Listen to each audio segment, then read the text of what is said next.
Bonjour et bienvenue sur cette deuxième partie sur la gestion des encaissements dans votre logiciel de Docos. La dernière fois, on s'était arrêté aux définitions des différents documents comme les écritures de paiement, les transactions bancaires et le rapprochement bancaire. Passons au cas concret, on va aller sur les ventes, dans nos commandes clients. Ici, j'ai une commande client à Lucas Doucet. Je vois que cette commande est d'un montant de 700 € hors taxe, plus on a rajouté la TVA de 20%, donc on a un montant de 840 €. Je vais facturer cette commande. Tout est OK, je l'enregistre, je la valide. Cette commande est validée, j'ai créé la facture. On voit qu'elle est impayée.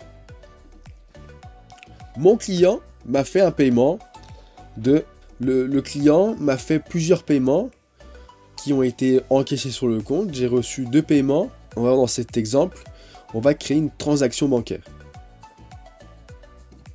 Parce que sur mon compte bancaire, j'ai reçu le paiement de 420 €. On a reçu ce premier paiement le 20 décembre. On indique un numéro de référence, vous pouvez marquer par exemple 120, le compte bancaire.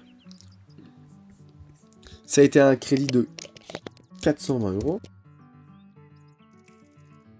Premier paiement Doucet.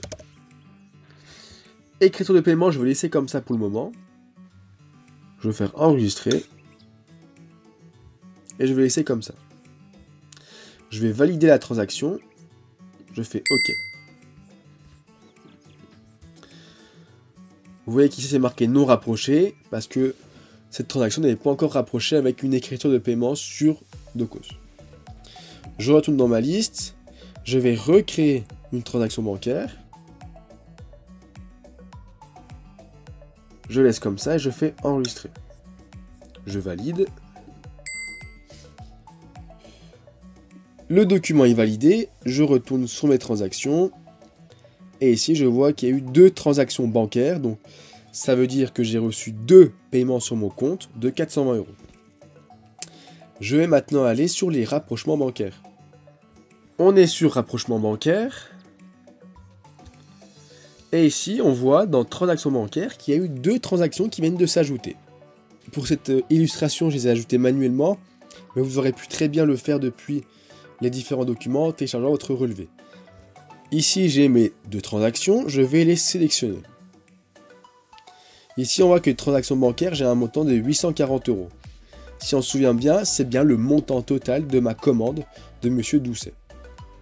Ici, Docos me récupère une liste de documents, sauf que moi, je n'ai pas encore écrit d'écriture de paiement, mais c'est bien un document facture de vente qui me permet de lier ces 2 transactions.